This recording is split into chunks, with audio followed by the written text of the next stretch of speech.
Мысли о вас 27 ноября. Давайте посмотрим, что сегодня думают о вас. Итак, смотрим, мои дорогие.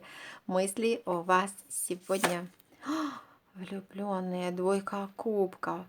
Этот аркан классически называется любовь. Сегодня женщина хотела бы прикоснуться к вам, дорогие мои мужчины, и сгореть в ваших объятиях. А вы, дорогие девочки, знаете, мужчина сегодня просто не может от вас оторвать глаз. Вот восхитительные арканы выходят, но тем не менее, знаешь, как будто бы в человеке проснулось желание сказать вам теплые слова. Что бы между вами ни произошло, а сегодня о любви, о нежности, возможно, вспоминает лучшие моменты, возможно, желает этих прикосновений. И знайте об этом. Сегодня двойка кубков. Это и партнерские отношения. Это желание прикасаться, желание шептать самые нежные слова вам.